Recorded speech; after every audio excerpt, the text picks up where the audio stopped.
Hi viewers, welcome to filmy beat Telugu. మన తెలుగు చిత్ర పరిశ్రమలో ఉన్న ఒక బిగ్గెస్ట్ ప్రాబ్లం గురించి ఈ వీడియోలో మనం మాట్లాడుకుందాం. మీ అందరికీ గుర్తే ఉండే ఉంటుంది, 2023 సంక్రాంతికి 2 సినిమాలు రిలీజ్ అయ్యాయి. ఒకటి గుంటూరు కారం, మరొకటి హనుమాన్ మూవీ. ఆ టైంలో గుంటూరు కారం సినిమాతో పాటుగా వచ్చిన హనుమాన్ మూవీ కాస్త బాగుండి ఉండవచ్చు, కానీ గుంటూరు కారం అసహ్యంగా ఉంది, అసలు గుంటూరు కారం బాగాలేదు, హనుమాన్ చేతిలో గుంటూరు కారం ఓడిపోయింది అని చెప్పి పదే పదే మహేష్ బాబు సినిమాపై ఎంత నెగిటివ్ ప్రచారం చేశారో అందరికీ ఇప్పటికీ గుర్తే ఉండి ఉంటుంది, ఎస్పెషల్లీ మహేష్ బాబు ఫ్యాన్స్కి. స్టిల్ మహేష్ బాబు గుంటూరు కారంపై ఎంత విష ప్రచారం చేసినా కానీ ఆ చిత్రం ఫ్యామిలీ ఆడియన్స్ సపోర్ట్తో 100 కోట్ల కలెక్షన్స్ దాటింది. Mahesh Babu star power, Mahesh Babu box office pull ఏంటో అందరికీ తెలియజేసింది. మన తెలుగు చిత్ర పరిశ్రమలో పండగకి ఒక 2 సినిమాలు రిలీజ్ అయితే ఆ రెండిట్లో ఒకటే బాగా ఆడాలా, ఒకటే సంక్రాంతి విన్నర్గా నిలవాలా, ఇంకొక చిత్రంకి అసలు రేసులో ఉండే అర్హతే లేదా, ఇంకొక చిత్రం అసలు సంక్రాంతి విన్నర్ కాకూడదా, అట్లీస్ట్ రన్నర్ కూడా కాకూడదా, ఆ చిత్రం ఫ్లాప్గానే నిలిచిపోవాలా? ఇదే పద్ధతి కొనసాగుతుంది కొన్నేళ్లుగా. హనుమాన్ చిత్రం బాగుని ఉండవచ్చు, బ్లాక్ బస్టర్ హిట్ కావచ్చు, కానీ గుంటూరు కారం కూడా డీసెంట్ ఎంటర్టైనరే. ఇప్పుడు అదే పరిస్థితి 2026 సంక్రాంతి కూడా కొనసాగుతుంది. ఇంకా ప్రేక్షకుల తీరులో కానీ, నెటిజన్స్ తీరులో కానీ, కొంతమంది రివ్యూయర్స్ తీరులో కానీ ఎలాంటి మార్పు కనిపించట్లేదు. ఆ సినిమాని కానీ, ఆ నిర్మాతని కానీ, ఆ ప్రొడక్షన్ హౌస్ని కానీ చంపేసే ప్రయత్నమే చేస్తున్నారు లిటరల్లీ. పండక్కి 2026 పండక్కి ఇప్పటిదాకా 2 సినిమాలు రిలీజ్ అయ్యాయి. ఒకటి ప్రభాస్ ది రాజాసాబ్, మరొకటి మనశంకర్ వరప్రసాద్ గారు, చిరంజీవి గారిది. రాజాసాబ్ సినిమా విషయం తర్వాత మాట్లాడుకుందాం. ముందుగా కంగ్రాట్స్ టు మెగాస్టార్ చిరంజీవి గారు. బ్లాక్ బస్టర్ టాక్ కొనసాగుతుంది సినిమాకి. Very happy. మెగాస్టార్ గారికి మళ్ళీ మంచి హిట్ పడింది, ఆయన కంబ్యాక్ ఇచ్చారు.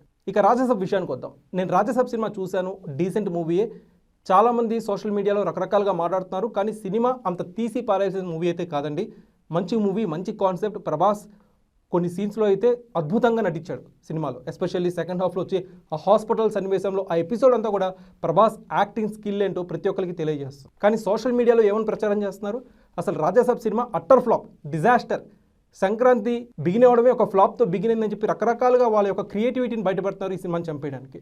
సినిమా మీ అంచనాలకి రీచ్ కాలేదని చెప్పండి, మీరు ఎక్స్పెక్ట్ చేసినంత లేదని చెప్పండి, కానీ సినిమా అసహ్యంగా ఉంది, అసలు బాగాలేదు, ఈ సంక్రాంతికి విన్నర్ మనశంకర్ వరప్రసాద్ గారే, రాజాసాబ్ ఓడిపోయింది అని చెప్పి ఇంకా సినిమా థియేటర్స్లో నడుస్తూ ఉండగానే బుకింగ్స్ అనేవి నమోదు కాకుండా చేయడానికి రకరకాలుగా విశ్వ ప్రయత్నాలు చేస్తున్నారు కొంతమంది.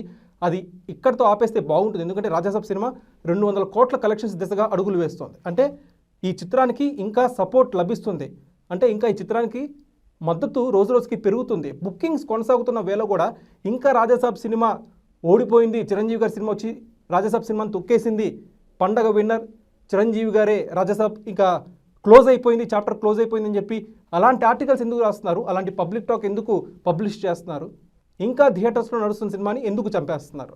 రాజాసాబ్ సినిమా విడుదలకు ముందు పీపుల్ మీడియా ఫ్యాక్టరీ, ఆ చిత్ర ప్రొడక్షన్ హౌస్ తెలుగు మీడియాతో అనేక ఇంటరాక్షన్స్ ఏర్పాటు చేసుకుంది. ట్రైలర్ విడుదల సందర్భంగా కావచ్చు, దానికి ముందు ఆ సెట్ విజిట్ కావచ్చు, సినిమా రిలీజ్కి ముందు కూడా పాన్ ఇండియా వైడ్గా ప్రతి ఒక్క జర్నలిస్ట్ని పిలిచి ఇంటరాక్షన్ ఏర్పాటు చేయడం కావచ్చు, వాళ్ళకి పార్టీ ఇవ్వడం కావచ్చు, చాలా బాగా మీడియాతో ప్రవర్తించింది అనే గుడ్ బుక్, అనే good note నడుచుకుందనమాట.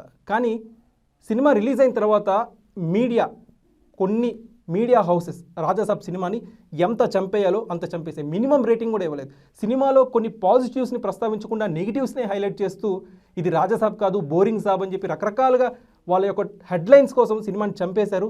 Literally production house media నుంచి ఏదైతే సపోర్ట్ ఆశించిందో ప్రభాస్కి మీడియా ఎలాంటి సపోర్ట్ అయితే ఇవ్వలేదండి. ఈ వ్యవహార శైలిపై మీడియాపై అటు ప్రభాస్ ఫ్యాన్స్ కూడా కాస్త ఆగ్రహంగానే ఉన్నారు. సో ఓవరాల్గా మీడియా నుంచి ఏ ప్రొడక్షన్ హౌస్ అయినా కానీ, ఏ హీరో అయినా కానీ ఆశించేది ఒక సపోర్ట్. సినిమాలో పాజిటివ్స్ని హైలైట్ చేసి నెగిటివ్స్ని కాస్త తక్కువ చెప్పి ఈ పండగ సీజన్లో కాస్త బుకింగ్స్ మంచిగా వచ్చేలాగా మీడియా నుంచి సపోర్ట్ ఆశిస్తారు. కానీ అసలు జరుగుతున్న బుకింగ్స్ కూడా ఆగిపోయేలాగా మీడియా పదే పదే సినిమా సీన్ అయిపోయింది, మనశంకర్ వరప్రసాద్ వచ్చేసింది, ఇక రాజాసాబ్ కలెక్షన్స్ కంప్లీట్లీ పడిపోయాయని చెప్పి ఈ వార్తలను ఎందుకు పబ్లిష్ చేస్తున్నారో అర్థం కావట్లేదు. ఒక రకంగా ఇది నడుస్తున్న సినిమాని చంపేసే ప్రయత్నం చేయడమే. సో ఓవరాల్గా అటు మీడియా కావచ్చు, కొంతమంది సోషల్ మీడియా ఇన్ఫ్లుయెన్సర్స్ కావచ్చు, వాళ్ళందరూ కలిసి ఒక డీసెంట్ ఎంటర్టైనర్ని చంపేస్తున్నారు. ఇక ఫైనల్లీ వీడియో ముగించే ముందు నేను చెప్పాలనుకున్న పాయింట్ ఏంటంటే, రాజాసాబ్ సినిమా ఇంకా థియేటర్స్లో మంచి బుకింగ్స్తోనే కొనసాగుతుంది, ఫ్యామిలీ ఆడియన్స్ సపోర్ట్ చేస్తున్నారు. ఎస్పెషల్లీ సినిమాలో కొన్ని ఫ్లాస్ ఉన్నాయి, ప్రమోషనల్ కంటెంట్ సినిమాలో కొంత మిస్ అయింది, దాని తర్వాత అది యాడ్ చేశారు, అదొక రకంగా ఆడియన్స్ని డిస్రెస్పెక్ట్ చేయడమే, ఆడియన్స్ని ఫూల్స్ చేయడమే. బట్ వాళ్ళు తప్పు తెలుసుకొని డే 2 నుంచి ఆ సీన్స్ అన్ని యాడ్ చేయడం జరిగింది. సినిమాలో ఏవైతే బోరింగ్ పార్ట్స్ ఉన్నాయో అవన్నీ ట్రిమ్ కూడా చేశారు. సో వాళ్ళు తప్పు తెలుసుకొని ఆ ఫ్లాస్ అన్నిటిని రెక్టిఫై కూడా చేసుకున్నారు. సో డే 3 నుంచి రాజాసాబ్ నంబర్స్ బాగున్నాయి, 200 కోట్ల దిశగా అడుగులు కూడా వేస్తోంది. సో ఓవరాల్గా ఏదైతే థియేటర్స్లో నడుస్తున్న సినిమాని, ఇంకా పండుగ కూడా స్టార్ట్ కాలేదు, ఈ 3 రోజులైనా ఈ సినిమాని బతకనివ్వండి, దయచేసి చంపేయకండి. రాజాసాబ్ విషయంలో జరుగుతున్న ఈ పరిణామాలపై మీ అభిప్రాయం ఏంటి? కామెంట్ సెక్షన్లో పంచుకోండి. Thanks for watching this video.